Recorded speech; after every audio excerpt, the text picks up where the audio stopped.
Oke, selamat datang. Pada hari ini kita akan fokus pada materi kita perencanaan agregat.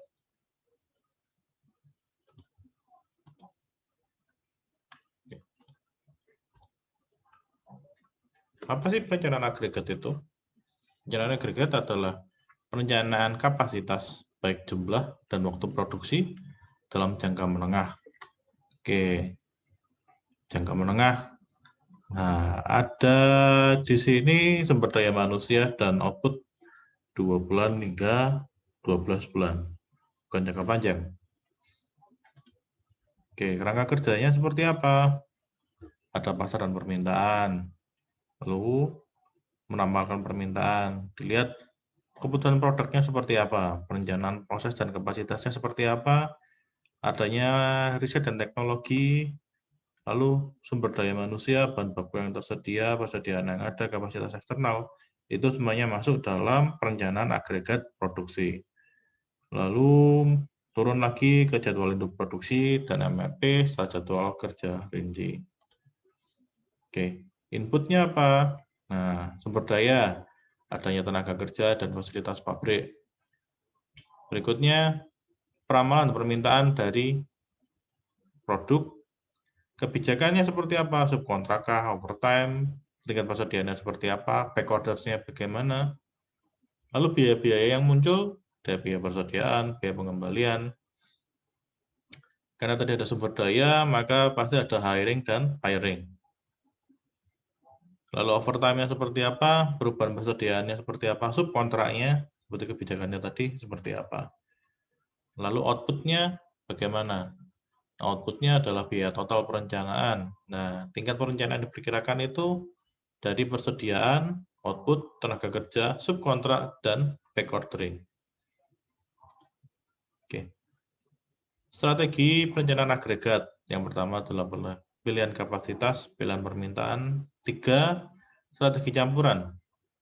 Chase and level strategy. Mengejar dan levelnya strategi. Menggunakan persediaan untuk mengantisipasi perubahan permintaan. Akomodasi perubahan dengan variasi ukuran. Tenaga kerja.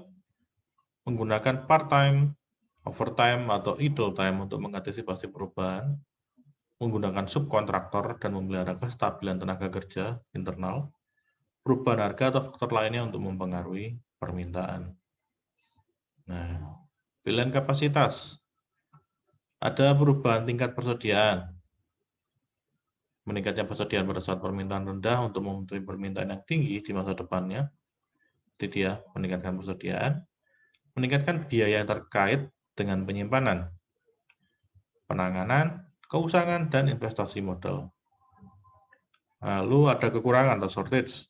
Penjualan tidak terjadi karena lead time yang lama dan pelayanan konsumen yang buruk.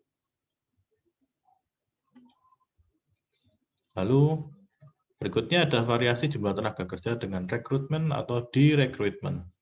Menyesuaikan rata-rata produksi, permintaan, ini yang dilihat ya. Biaya training untuk rekrutmen dan penempatan tenaga kerja.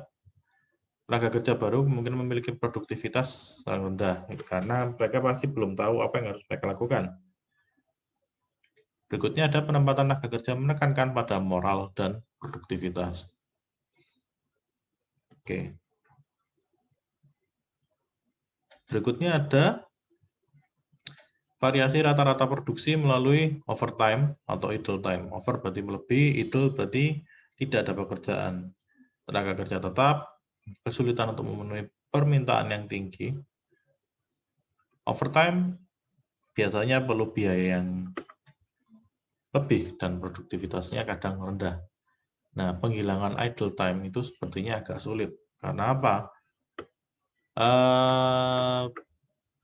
Kalau perusahaan itu memasukkan idle, nah, cara untuk menutupi idle time-nya sendiri itu nanti biayanya bagaimana? Berikutnya ada subkontrak. Nah, dengan mengukur temporer selama periode sibuk atau peak demand, karena subkontrak ini adalah tambahan biasanya, memerlukan biaya yang lebih, jaminan kualitas dan pengiriman tepat waktu yang sulit, risiko membuka pintu klien bagi pesaing, ya, karena sama-sama butuh kan. Lalu ada menggunakan pekerja part-time atau paruh waktu, berguna untuk mengisi posisi tenaga kerja yang tidak memiliki skill atau memiliki skill tapi masih rendah. Nah, berikutnya ada pilihan permintaan. Mempengaruhi permintaan back ordering selama permintaan tinggi dan perpaduan produk dan jasa yang counter seasonal. Counter seasonal berarti ya season-season tertentu. Hal mempengaruhi permintaan, iklan atau promosi pada saat permintaan rendah. Lalu berikutnya berusaha membagikan permintaan pada periode lambat, tidak cukup untuk permintaan kapasitas yang seimbang. Back ordering selama permintaan tinggi. Nah, di sini konsumen harus menunggu pesanan dengan lama. Efektif jika produk substitusi sedikit. Nah, kalau misalkan yang dihasilkan adalah beras, substitusinya kan banyak. Seringkali hasilnya ini adalah rugi. Jadi biasanya tidak diambil oleh perusahaan keputusannya. Oke, nah kita masuk pada strategi campuran. CIS, menyesuaikan tingkat produksi dengan permintaan pada setiap periode. Menambah atau mengurangi tenaga kerja sesuai dengan tingkat permintaan. Jumlah tenaga kerja tetap, tetapi jam kerja tidak tetap. Biasanya sesuai untuk jasa. Lalu berikutnya ada level strategi. Ya, yang pertama adalah produksi harian, menggunakan persediaan dan air terutama sebagai penyangga, mempertahankan tingkat produksi yang tetap 250, ya pasti akan tetap terus 250, dan kombinasi strategi pilihan dari kapasitas dan campuran. Nah, biasanya perusahaan pasti akan memilih strategi campuran ini. Oke, bisa dilihat pada layar kalian, di sini ada level production dan chase demand.